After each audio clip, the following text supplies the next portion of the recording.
Kenya recalls its envoy from Somalia over an oil block dispute. Fears of low voter turnout as Nigeria's Independent National Electoral Commission finalises preparations ahead of the postponed vote. And Ethiopia's Oromo Liberation Front to lay down weapons following a deal with the Oromo Democratic Party. Hello and welcome to CGTN. This is Africa Live and I'm Karen Roberts in Nairobi, also coming up in the programme. A modern and democratic state remains a distant dream in Libya 8 years after the ouster of Muammar Gaddafi. And South African Olympic star Caster Semenya prepares to challenge new IAAF's gender rules. Somalia has denied allegations that it auctioned oil blocks in a disputed territory with Kenya in the Indian Ocean. In a statement, the country says that it only presented maps consistent with its long-standing position and does not plan to offer the blocks until a dispute at the International Court of Justice is determined. Kenya earlier expelled Somalia's envoy Mohamud Ahmed Nur and recalled its own envoy to Somalia, retired Lieutenant General Lucas Tumbo. According to Kenya's Foreign Affairs Ministry, Somalia auctioned the blocks in London last week.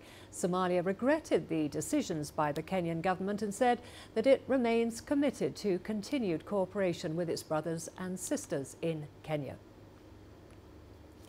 Well, Abdulaziz Bilo has been following this from the Somalia capital, Mogadishu, and now joins us from there. Abdulaziz, there was a meeting between top officials in Somalia's Ministry of Foreign Affairs. What else came out of it?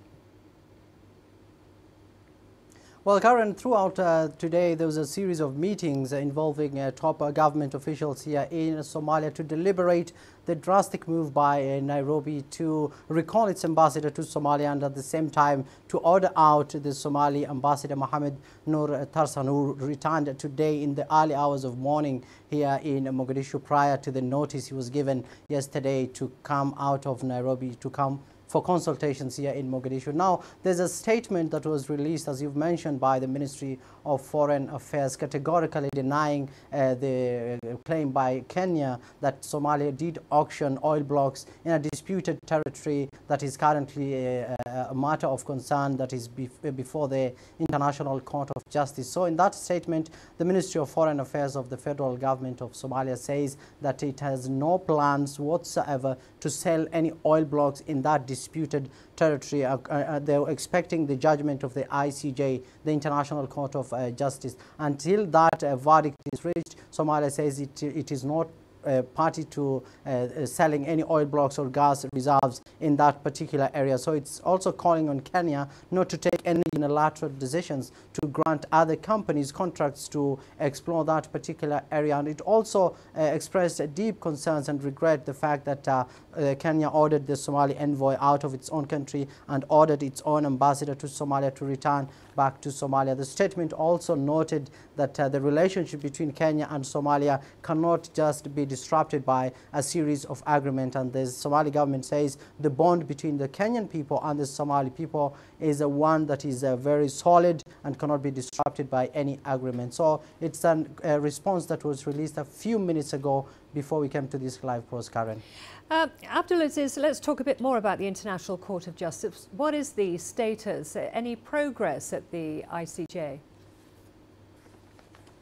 Well, Karen, I've been talking to the Somali legal team that is representing Somalia at the International Court of Justice. There was a series of hearings that took place last year where Kenya presented its own argument and Somalia also presented its own argument. So what the legal team here in Somalia is telling me is that probably by the end of 2019, probably around September, there might be an oral hearing where probably there might be a verdict that will be issued by the International Court of Justice regarding a disputed maritime dispute between Kenya and Somalia. But then again, that is not confirmed. It depends with the outcome of September. There might be some oral hearings, and after that, Somalia and Kenya might also challenge and bring different grievances. Now, once all those are addressed, probably by 2020, that is when we are looking forward to having these maritime boundary dispute resolved. Now, if we can shed light on this issue of the maritime dispute, it started a few years back when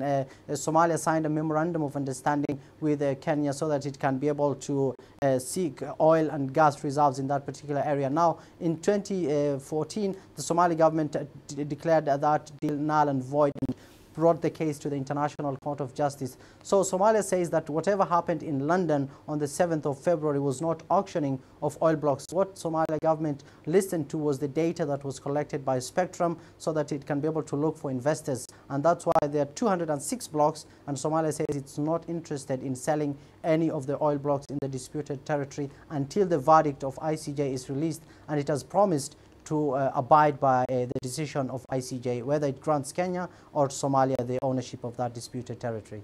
Okay, thank you very much for that update. That was Abdulaziz Billo there for us in the Somali capital, Mogadishu. Moving on to other news now, towns and cities across Nigeria are slowly coming back to life as Nigerians prepare for the working week ahead of the rescheduled polls. But there are concerns that there will be a low voter turnout. Political parties are, however, urging their supporters to turn up in large numbers and vote on February the 23rd. CGTN's Robert Nagila reports now that there are still many questions surrounding the new poll date.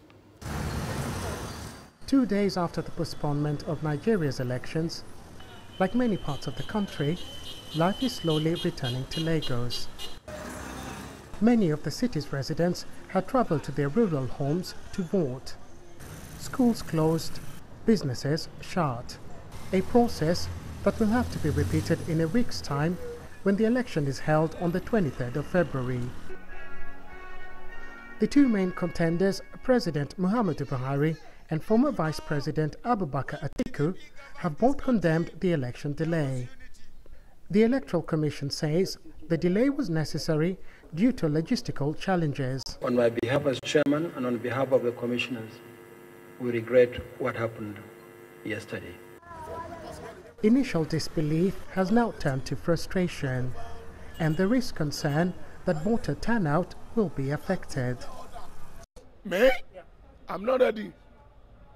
I'm not ready to go anywhere. Had the voting exercise taken place on Saturday, focus would now have shifted to the tallying center in Abuja. Instead, as a result of the postponement, there's a palpable sense of uncertainty, with more questions than answers for most Nigerians. Not again. That was the initial reaction from lawyer Liberus Oshoma when he received word of the postponement.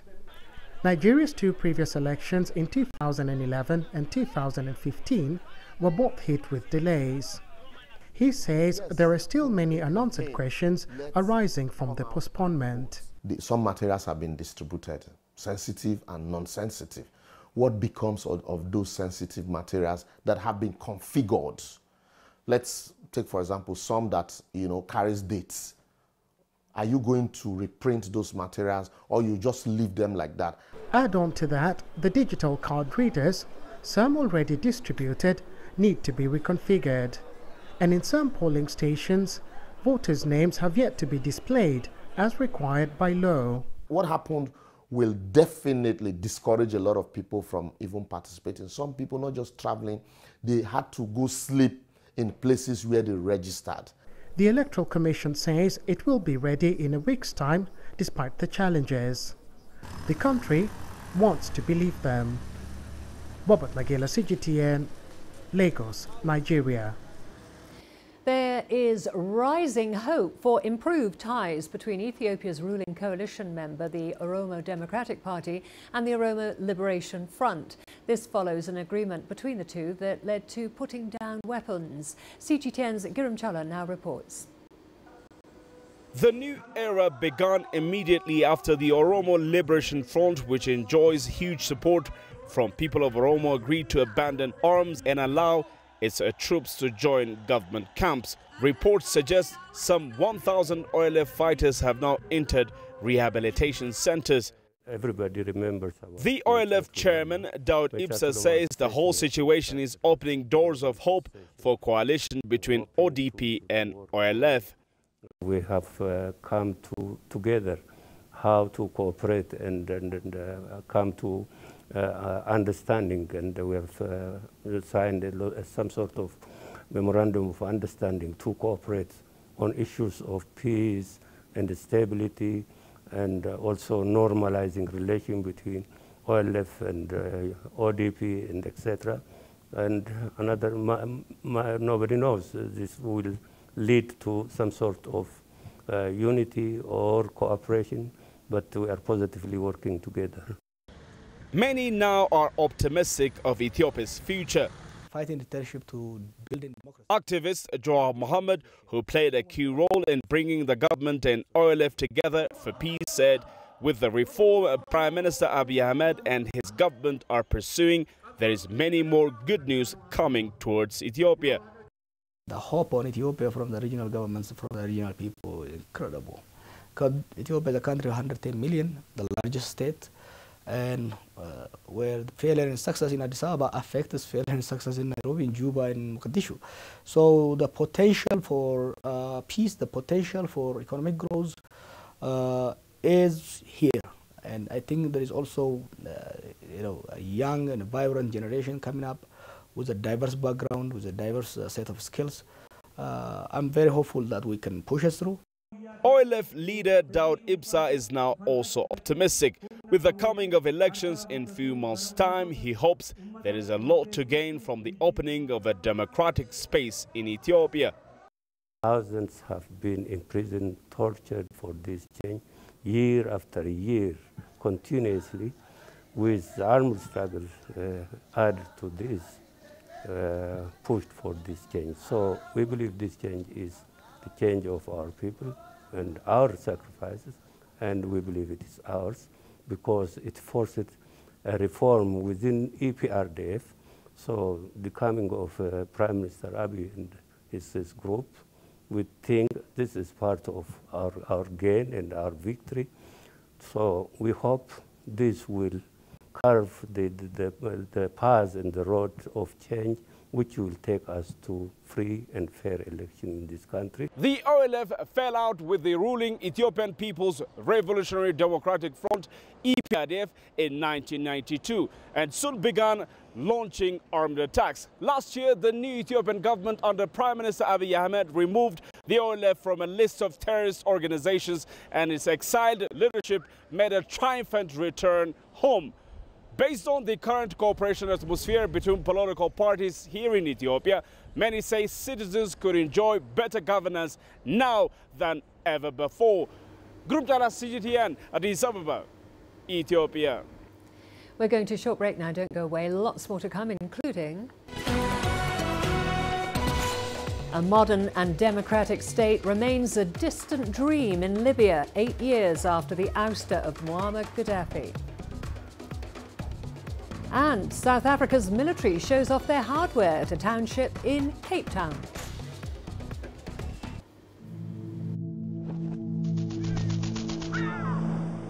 How will your world change today? What happens here? What happens there?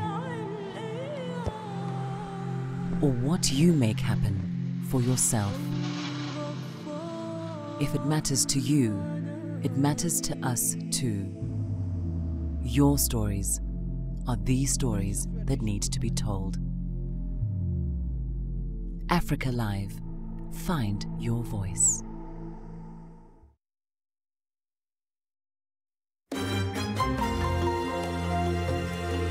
Africa Live.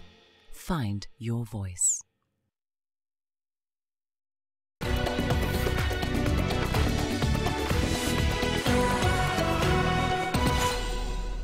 Egypt has held funeral prayers for an officer and soldiers killed in a deadly attack on the Egyptian military in Sinai. The troops were killed on Saturday during a clash with militants. The Egyptian military said 7 militants were also killed. ISIL militants have claimed responsibility for the attack. Since 2013, Islamist militants have repeatedly targeted security checkpoints in Egypt's Christian minority. Cairo claims that it has killed several hundred militants since it launched its anti-terror campaign last year. A modern and democratic state remains a distant dream in Libya 8 years after the ousting of Muammar Gaddafi's authoritarian regime.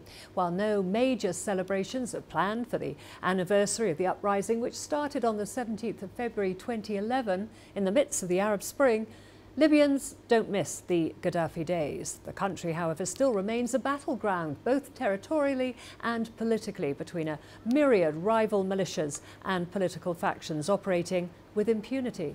Libyans are now demanding change. Change was required, and it was the will of everyone. The rulers and the ruled, everyone in power, members of the government, they all wanted a change. Libya deserves more than what it's going through at the moment. We extend our hands to our people and urge them to shake hands and reconcile, to forget our hatred and sorrow, and to bury the past.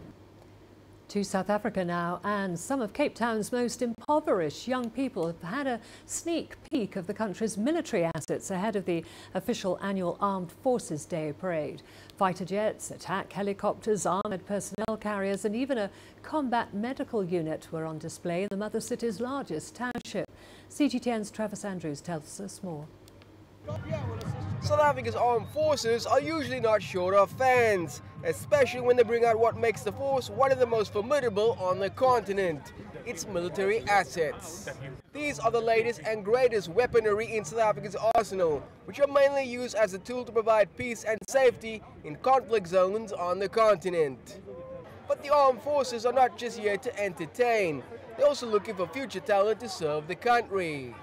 The aim of today is actually to create career awareness, more especially to the youth of the community of Cape Town.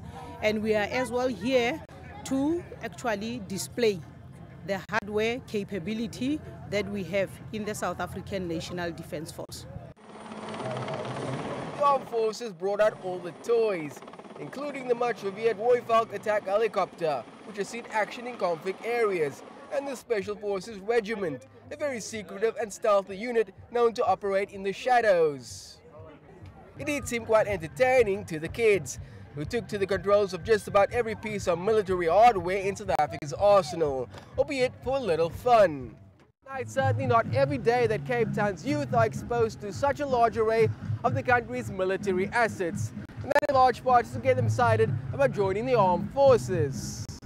I'm so inspired by the people, the way the uniform, everything. I'm so excited. I would want to be with them one day, maybe a Navy. But then, yeah, I'm so excited. Yeah. It's very exciting. These cars, the way they move, their engine powers, the weapons that they use, the navigator system they are using, everything. It's just very fine. I love it, and it's something that I would like to do when I get older. So there's certainly no shortage of those willing to stand at the forefront of South Africa's defence in the future, and that can only bode well for the safety and security of the country. Travis Andrews, CGTN, Cape Town. In Côte d'Ivoire's region of Bouna, farmers and herders have opened up a dialogue on sharing resources. This follows deadly clashes that have poisoned relations and destroyed lives. Such conflicts are common in many parts of Africa where farmers and herders share water and land. Nearly 3 years ago, crop growers and nomadic cattle herders here in Côte d'Ivoire's northeast region of Bouna started fighting over land. At least 33 people were killed and more than 2,000 people forced to flee their homes. Now, a pilot part of a scheme to protect the coveted Comaire National Park project has nurtured hopes of a dialogue that will prevent future bloodshed. We have encouraged the establishment of transhumance corridors. These access corridors will be used by oxen and cattle to access water from the dam that will be rehabilitated. And by going through these corridors, they are not going to go into the fields and damage the crops and cause these conflicts between farmers and herders. We are slowly finding a common ground. They are slowly getting along because they now hold regular meetings between farmers and herders, which wasn't the case in the past. It's convenient for us because there are corridors for animals. Landowners have already begun creating designated cattle routes to prevent herds from grazing in the park and on to farming land. The project also aims to share management of water points between local committees. Chamkono, CGTN. We've got all the sports news coming up after the break, including South African Olympic star Caster Semenya prepares to challenge new IAAF's gender rules.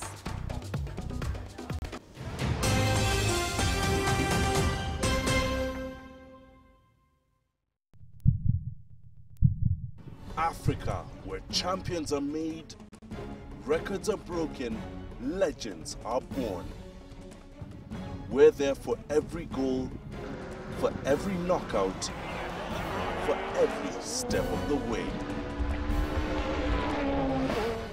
Match Point, only on CGTN.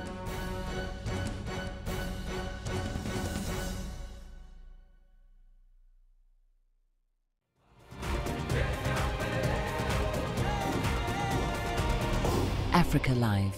Find your voice.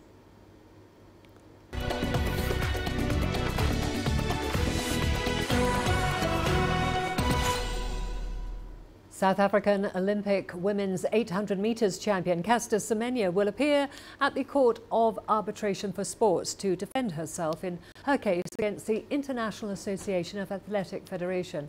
Semenya is challenging a proposal by the IAAF to limit testosterone levels in female athletes between 400 metres and a mile. CGTN CS Duplessis has more. The world and Olympic 800-metre champion has continued to dominate women's athletics despite being vilified by the world's media and even fellow competitors. But now, off the track, Caster Semenya faces arguably the biggest test of her stellar career as she challenges the sport's governing body in what she and many others believe is a human rights issue. We need to differentiate legal with sport. Caster a sport court, not a law court. So the approach is going to be different to if she was bringing this in a law court. But I think they should have a look at the previous precedent of Duty Chand. Perhaps also the previous case of Oscar Pistorius, who also challenged his right to compete as well, because it is about discrimination. The IAAF's lawyers have denied reports in the Times newspapers that they will argue Semenya is male and maintain that they have scientific research to back up their implementation of their new regulations. But for a member of Semenya's legal team speaking in an interview in 2018, the research is questionable. Well, so far they have continued to stick to the research that they base their regulations on. There's been a lot published in scientific journals where this research has been questioned, and I'd be surprised that the IAAF hasn't gone through that. So clearly they think they can also poke some holes in the counter-arguments that have been published. Should the 28-year-old lose her appeal, it will force her into a difficult position, but it won't be the end of Semenya's career.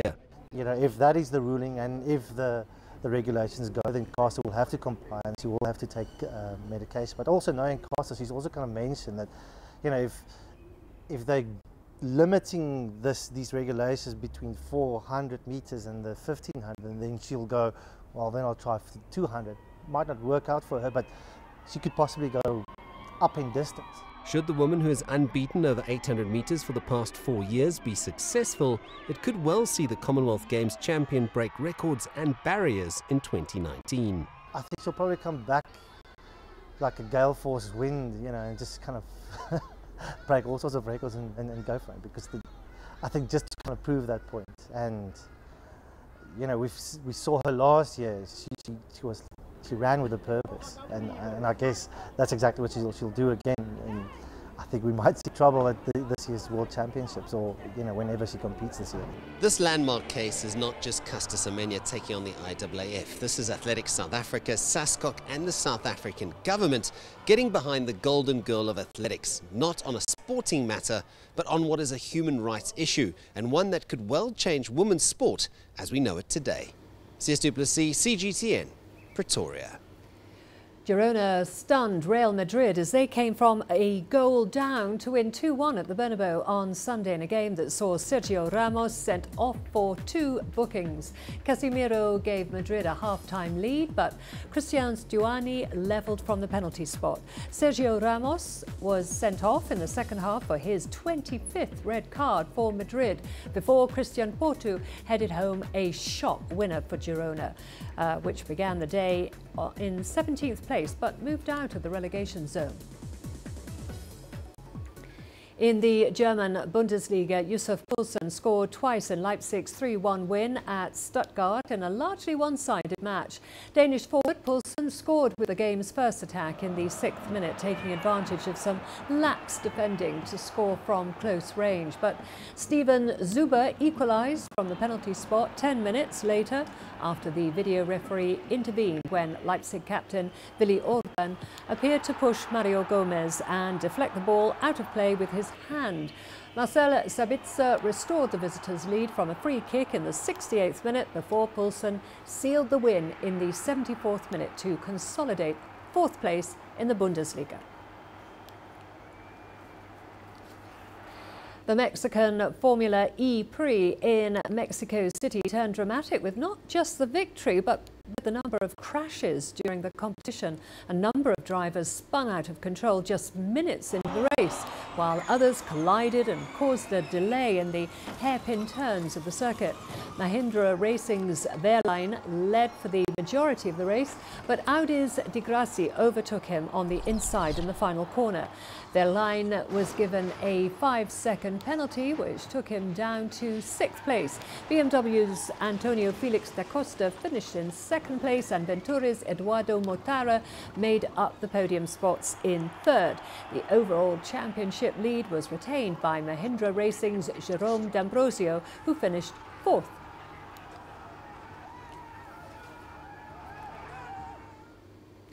Oklahoma City Thunder guard Hamidou Diallo used NBA great Shaquille O'Neal as a prop to record a perfect score and capture the NBA slam dunk title on Saturday.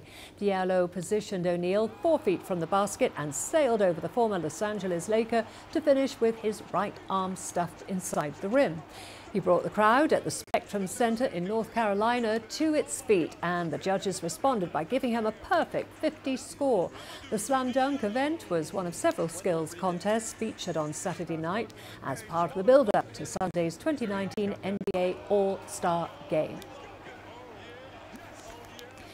In tennis, Elise Mertens fought back from a set down to beat top seed Simona Halep in the final of the Qatar Ladies Open in Doha. Mertens was broken 4 times in the opening set, losing it 6-3. However, she fought back from a breakdown in the second set, taming her opponent's serve twice to take it 6-4 and level the match. Halep then dropped serve again in the opening game of the deciding set. Although the Romanian broke back to make it 2-2, Mertens claimed another break in the following game and went on to convert another break point in the 9th game to wrap up a 3-6, 6-4, 6-3 victory. Well, that's it for this edition of Africa Live. Remember, you can send your feedback to the contacts on the screen and follow us on digital media platforms. Thank you for watching and see you again soon. Bye for now.